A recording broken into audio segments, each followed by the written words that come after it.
Vários anos após a morte de Caesar, esse jovem macaco embarca em uma busca para salvar o seu povo de um tirano, se deparando com os segredos do passado que ele nem imaginava existir. Fala galera, aqui é o Drake, e hoje no Resumindo Filmes iremos acompanhar Planeta dos Macacos, O Reinado, um filme de ação e ficção científica lançado em 2024, então partiu se inscrever e deixar o like, e agora bora pro vídeo. Começamos exatamente onde o filme anterior termina, com o orangotango Maurice liderando o funeral de Caesar, e todos os macacos presentes levantam as mãos em sinal de respeito ao líder, enquanto seu corpo é envolvido pelas chamas, e ao fundo vemos o sinal que representava o lendário Caesar. Várias gerações depois, vemos que a natureza tomou conta do planeta, com verde por todo lado, e rios com águas limpas como há muito tempo não se via. E é em meio a essas maravilhas que conhecemos os chimpanzés Noah, Anaya e Suna. Eles estavam atrás de alguns ovos, pois o seu clã era de criadores de águias, e no dia seguinte seria realizada uma cerimônia chamada de o Dia de Enlace, onde os novos macacos receberiam a honra de se tornarem criadores de águias. Só que assim que o trio acha o ninho das aves, eles veem que haviam apenas 3 ovos, e na sua cultura, os macacos deveriam deixar um deles para que a mãe águia pudesse criar. Dessa forma, o Noah fala que os outros deveriam pegar um dos ovos enquanto ele ficaria sem nenhum, já que era o mais novo ali mesmo que por apenas um dia, e inicialmente os amigos recusam, mas ele insiste e eles acabam aceitando. Nessa hora, o Noah percebe um outro ninho de águia mais acima, só que esse estava em um lugar mais difícil de acesso. Porém, o jovem chimpanzé não fica intimidado com a altura, e ignora o aviso dos amigos pegando um pedaço de ferro e pulando vários metros. Em seguida, ele usa a barra para ajudá-lo a escalar, e consegue chegar ao ninho justamente na hora em que a mãe águia está retornando, e ele é atacado caindo lá do alto. O Noah até tenta se segurar, mas escorrega em algumas pedras, enquanto pede a ajuda dos amigos desesperado. Mas por sorte, ele consegue se pendurar antes de se borrachar no chão, mostrando que tinha conseguido pegar o ovo. Mais tarde, o trio retorna até os seus cavalos, e Noah percebe que seu cobertor havia sumido. Então ele tem um vislumbre de algo na mata, e a Suna lança uma pedra no meio de alguns arbustos, acertando alguém. Aí uma pessoa sai correndo de lá, e os 3 macacos vão atrás dela, mas eles param na entrada de um túnel que daria para uma zona proibida, e veem que essa pessoa tinha deixado o cobertor para trás, manchado com um sangue que não era de um símio. E mesmo se borrando de medo, o Anaya toma a frente, se aproximando sorrateiramente do cobertor, concluindo que aquele sangue era de um eco, que é como esse clã chama os humanos. Um tempo depois, eles retornam até sua aldeia, onde diversos macacos estavam adestrando as suas águias para buscarem peixes, enquanto outros símios cuidavam de pendurar o alimento para conservá-lo. Já as crianças, logo que os veem chegar, correm para saber como foi a busca e se ela tinha sido perigosa. E o trio impressiona eles ao contar que aquilo tinha sido extremamente perigoso. Depois de impressionar os pequeninos, o Noah vai cumprimentar a sua mãe, a Dar, que pede para ver o ovo de águia, mas ele recusa, mandando ela guardar até o enlace. Então a macaca manda ele ir falar com o pai, que ficaria bastante orgulhoso por conta do feito dele. Assim conhecemos o Coro, o líder da aldeia e o responsável pelas águias. E a ave dele se chamava Águia do Sol, e ela não parecia gostar nem um pouco do Noah bicando a cara dele. Em seguida, o Noah conta a ele sobre a escalada que fez para pegar aquele ovo, deixando o cara impressionado. Depois ele mostra ao pai o seu cobertor com sangue do eco, e o Coro questiona se o filho entrou na zona proibida, mas acredita no Noah quando ele nega. Então, o Coro fica muito preocupado, porque os ecos eram selvagens que só trazem problemas, falando que após o enlace, tinha muito que ensinar ao filho, e sai para reportar a descoberta ao conselho. E pessoal, essa história da zona proibida existe desde o primeiro filme do Planeta dos Macacos, aquele bem antigo de 1968, onde essa área era um grande deserto. No entanto, a zona proibida mais parecida com a desse filme é o do longa Batalha do Planeta dos Macacos, de 1973, onde o Caesar se junta a um companheiro humano e entra nessa zona descobrindo algumas pessoas que tinham sobrevivido a um desastre nuclear. Mas continuando, o Noah tenta espiar a reunião do conselho, mas tem a visão barrada pelo macacão chamado Oda, que bota um medo no rapaz pelo seu tamanho, mas na verdade ele só queria dar os parabéns pela difícil escalada que o Noah fez. E pelo seu tamanho e força, é o Oda o escolhido pelo conselho para afugentar o eco.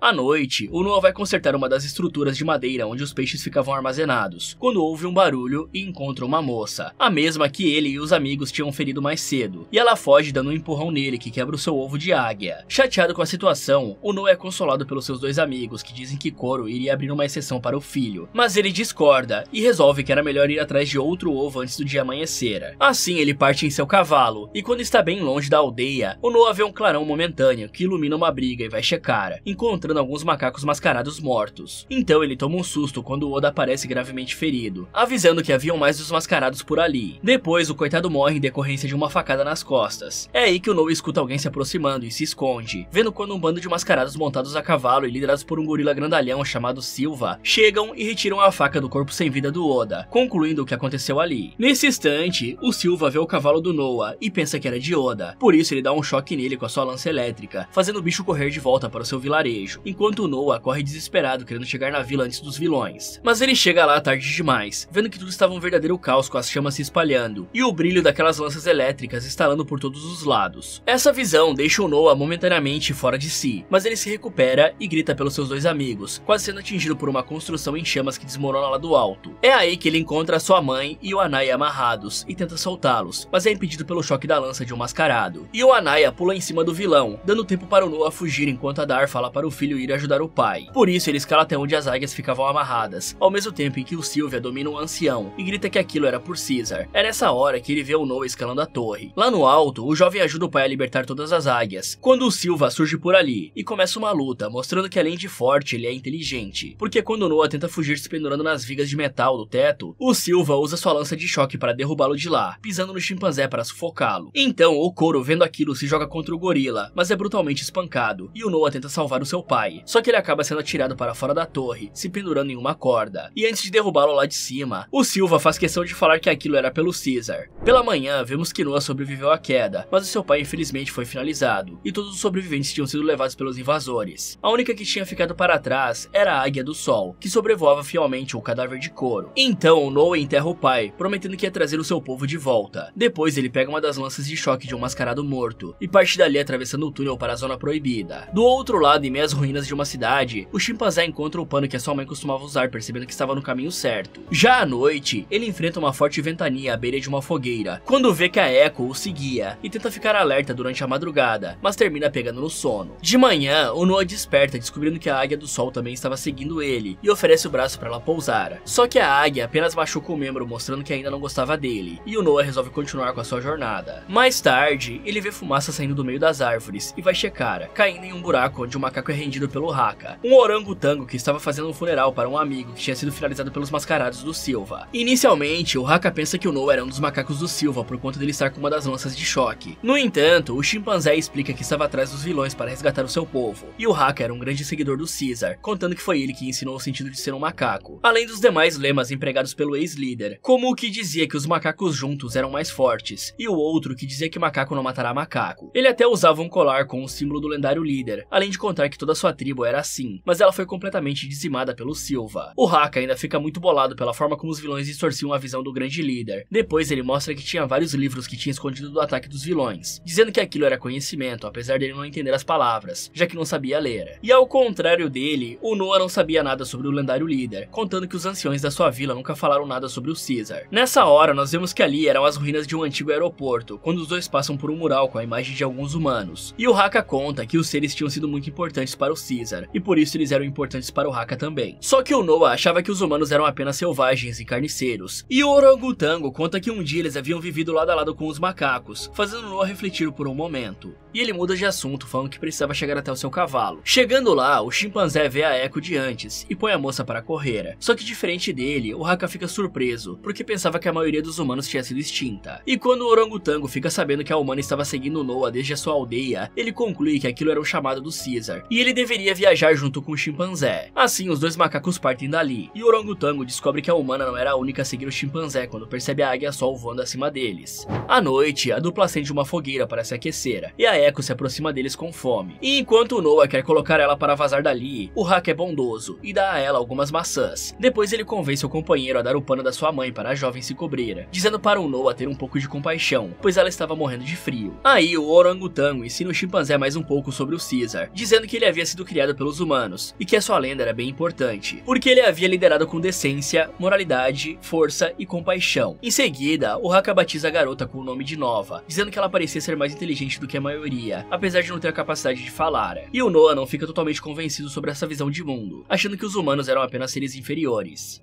E pessoal, Nova é o nome que o personagem Taylor dá para a primeira protagonista feminina humana do Planeta dos Macacos, em 1968. E também é como é chamada a garotinha no filme anterior. E uma coisa que está bem clara aqui é que esses novos filmes e os filmes clássicos se passam em linhas de tempos diferentes. Por exemplo, o Caesar daqui foi criado em laboratório pelo Dr. Will Hodgman, assim como o vírus mortal que deu inteligência aos macacos, e quase dizimou a raça humana. Já o Caesar dos filmes clássicos é o filho da chimpanzé Zyra, com o seu marido Cornelius, dois macacos que viajaram no tempo para o ano de 73, vindo de um futuro distante, onde a Terra foi destruída por uma explosão nuclear. E apesar das várias referências que nós temos aqui, é certo que esse Caesar não é o mesmo da série clássica. Mas continuando com o filme, de madrugada o Noah sai para explorar algumas ruínas perto do acampamento, encontrando um grande telescópio e ficando maravilhado com a visão das estrelas. Só que a Nova segue ele e olha pelo telescópio também, tendo uma reação que intriga o chimpanzé. No outro dia ele revela isso para o Haka, e os dois decidem que a humana inteligente os acompanharia na viagem. Mais tarde, o trio chega até a beira de um rio, onde encontram algumas zebras, ficando impressionados por nunca terem visto aqueles animais. Porém, nada deixa eles mais surpresos do que ver um grande grupo de humanos. Assim, o Haka decide que ficaria ali cuidando daqueles ecos, e a Nova poderia ficar junto dos seus iguais. Depois ele entrega o colar com o símbolo de Caesar, para o Noah sempre se lembrar dos seus ensinamentos. E aí, quando o chimpanzé vai embora, o grupo de humanos é atacado pelo Silva e seus mascarados, e o gorila fica bem interessado em Nova, obrigando a garota a fugir, fazendo com que ela corra para dentro de uma plantação em outra clara referência ao filme de 68. Lá, a jovem se esconde quando Noah retorna com seu cavalo, chamando pela moça, e ela vê ali a chance de fugir, gritando de volta o nome do Noah. Isso chama a atenção dele, e o chimpanzé vai na direção dela, ao mesmo tempo em que a humana tenta dar fuga no Silva, mas não consegue, e ele agarra a perna dela se pendurando no cavalo, só que o Noah o derruba com um chute. Depois, um mascarado começa a perseguir os dois, mas o Haka cuida dele com um porradão no meio da cara. Mais tarde, o grupo se livra dos cavalos para encobrirem os seus rastros, e o Noah conta ao Orangotango que a Nova tinha falado, e é nessa hora que ela revela que podia falar normalmente, porém não tinha feito aquilo antes para se proteger. Isso deixa o Noah meio cabreiro, porque desde que aceitaram ela, a moça estava bem protegida e devia ter confiado neles. Então ela pede desculpas por isso, contando que seu verdadeiro nome era May, e que a tribo dela era de pessoas que falavam, mas todas foram mortas pelos macacos do Silva, e ela sabia onde o vilão se escondia. E o Noah mostra que apesar da desconfiança dela, tinha aprendido sobre compaixão ouvindo as histórias do Haka, e por isso ele empresta outra vez o pano da sua mãe para ela se aquecer. Naquela mesma noite, o chimpanzé conserta a lança de choque que estava quebrada, mostrando o quanto era inteligente, enquanto a May observa tudo calada. Pela manhã, o trio chega até uma ponte e fica um pouco reticente em atravessar, mas aquele era o único caminho que eles tinham, por isso eles decidem se aventurar por ali. No entanto, quando estavam no meio da ponte, o Silva surge bloqueando a passagem, e um outro macaco surge atrás deles. Nessa hora, um outro símio ataca a May pelas costas, e ela se debate fazendo os dois caírem na água. Então o Haka tenta salvá-la da correnteza, e consegue, mas acaba caindo e se segurando em uma rede. Enquanto isso, o Noah está levando uma baita surra enquanto o Silva resolve descer do cavalo, pegar uma faca e cortar a rede que segurava o Haka, que é arrastado pela correnteza. Assim, o chimpanzé e a humana são levados como prisioneiros até uma praia, onde diversos macacos viviam entre as ruínas de um navio e uma faixa de areia protegida por um dique improvisado. Lá eles são separados, e o Noah reencontra com a sua família e amigos, e a Suna por quem ele tinha uma quedinha, enquanto a May é levada até um outro humano com habilidade de fala, que era o responsável por construir as lanças de choque que a gangue do Silva usava. Esse cara se chamava Turveitan, e além de ajudar os macacos fornecendo a eles tecnologia, ele também era uma espécie de contador de histórias, pois o humano tinha um grande conhecimento que obteve dos livros. Nessa hora conhecemos o próximo Caesar, o macaco que se intitulava Rei, e distorcia os conhecimentos do Caesar original para controlar os seus súditos e subjugar os outros clãs para aumentar o seu poder. Além disso, ele gostava bastante das histórias sobre o Império Romano que o Trevathan contava. E o Proximus estava justamente naquele local por um motivo. Ali tinha uma porta para um bunker que o rei estava tentando abrir de todas as formas possíveis, mas ele nunca obtinha sucesso, e vários macacos morriam durante essas tentativas. E aí, após uma nova tentativa mal sucedida de abrir a porta, Proximus Caesar se recolhe frustrado. Então, a May se vira para o Trevathan, dizendo que o rei não podia pôr as mãos no que tinha lá dentro, e o cara nem liga porque já tinha aceitado que aquele mundo era dos macacos. Só que May ainda tinha esperanças na humanidade e tenta retrucar, mas ele desiste de debater, dizendo apenas para a garota encontrar uma forma de ser útil ali. Enquanto isso, o Noah está conversando com a Suna, revelando que os anciões da sua tribo não tinham contado tudo sobre aquele mundo, porque eles não sabiam e nem queriam saber. Tipo, pra eles estava bom viver só naquele mundinho. É aí que o Noah é convocado até a presença do Proximus, e ele conta sobre as maravilhas tecnológicas que os humanos tinham inventado, como voar, por exemplo, e explica que abrir a porta do bunker faria os macacos darem um salto tecnológico. Depois, o rei revela que May sabia como abrir o bunker, pois estava ali exatamente para isso. Em seguida, ele se vira para o Noah, falando que ele era tão esperto que conseguiu consertar uma das lanças de choque, e por isso gostaria de ter um macaco tão inteligente assim do seu lado. Então ele pergunta para o Noah se a humana não tinha revelado como abrir o portão, e ainda em choque com aquelas revelações, o chimpanzé responde que não. Aí o Proximus chama o macaco no cantinho e mostra a ele o seu reino, perguntando o que Noah vê, e ele responde que viu um monte de macacos sequestrados. Isso não era exatamente o que o Proximus queria ouvir, e ele fala que aquilo era um reino onde os macacos podiam se reunir, revelando que os humanos não eram confiáveis, e por isso ele tinha que destruí-los. Ele ainda fala que May queria pegar o que tinha dentro do cofre para tornar os humanos fortes novamente, e caso os macacos não quisessem voltar a viver em jaulas, ele tinha que obter essa força antes dela. E as palavras dele deixam o Noah um pouco confuso, tanto que ele vai refletir observando as águias voando ao pôr do sol. É aí que a Dar se aproxima dele, falando que o clã das águias tinha acabado, e agora eles eram propriedade do Proximus. No entanto, o jovem chimpanzé se recusa a aceitar aquilo. É então que a grande águia do sol se aproxima do Noah, e vê nele a mesma determinação e liderança que via no coro. Por isso, a ave enfim aceita o Noah e voa até o seu braço. Isso dá a motivação que ele precisava para agir, e o Noah aproveita que a May estava sozinha para ir até ela, descobrindo sobre o vírus criado pelos ecos que tinha dado inteligência aos macacos, e quase acabado com a raça humana. E após ouvir isso, o Noah então propõe fazer um acordo com ela, mesmo sabendo que a jovem seguia apenas os seus próprios interesses. Então fica combinado que ele ajudaria a May a recuperar um livro de dentro do bunker, e em troca, a humana o ajudaria a libertar seu povo. Depois, eles usariam a força da água do mar para destruírem todo o resto que estivesse lá dentro, para que o Proximus não pudesse colocar as mãos nessa tecnologia.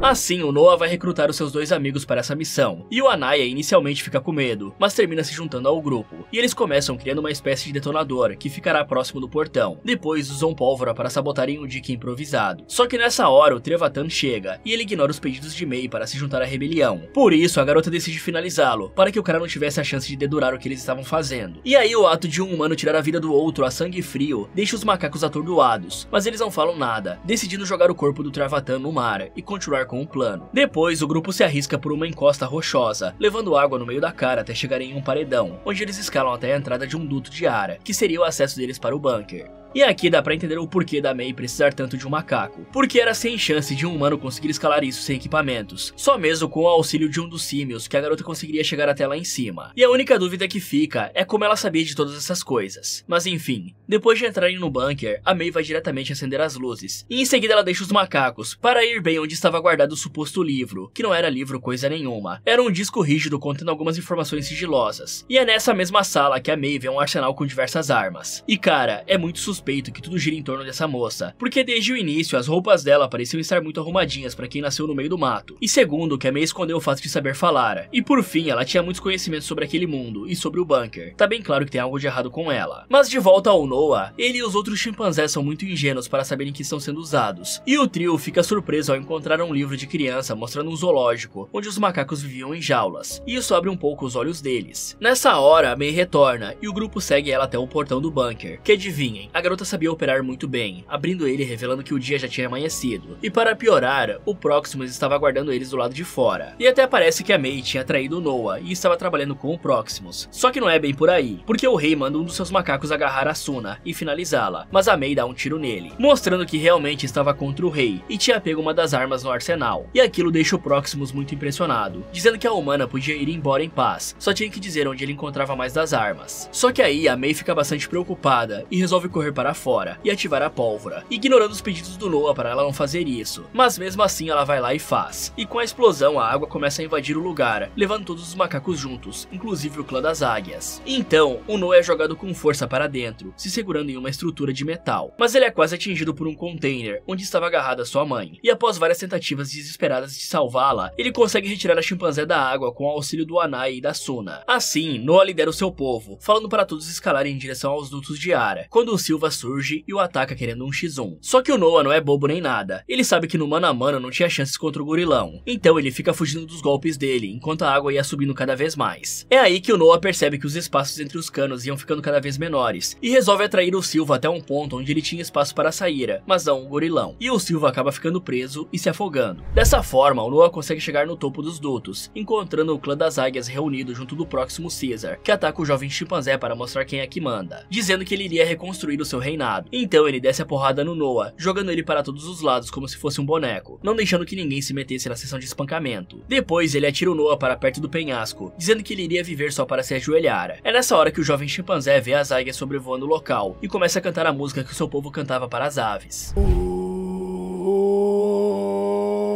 Isso deixa o Proximus bem confuso, e o clã das águias começa a cantar também, imitando seu novo líder. É então que todas as águias começam a atacar o Proximus, o levando para a beirada, e a Águia do Sol é a ave que dá o golpe fatal, derrubando o tirano lá de cima. Assim, um tempo se passa, e vemos que o clã das águias tinha enfim retornado para sua terra, quando a Mei aparece lá para se despedir do Noah, levando a sua arma escondida, mostrando a arrogância dos humanos, e a sua vontade de querer que a sua raça voltasse a conquistar aquele mundo. Só que o Noah é bem de boa, usando os ensinamentos que aprendeu com o Haka, e dando para a garota o colar com o símbolo do lendário líder, na esperança de que ela aprendesse que os humanos e os macacos podiam viver lado a lado. Então, enquanto o Noah leva a Suna para um passeio romântico até o observatório para ver as estrelas, a Mei cavalga até uma base cheia de humanos, revelando o motivo dela saber tanta coisa, pois ali a civilização humana ainda vivia como nos dias atuais. E eles usam o disco rígido que ela pegou no bunker para acessarem um satélite e conseguirem se comunicar com outras bases. E encerramos com a Mei e o Noah olhando para o céu de lugares diferentes.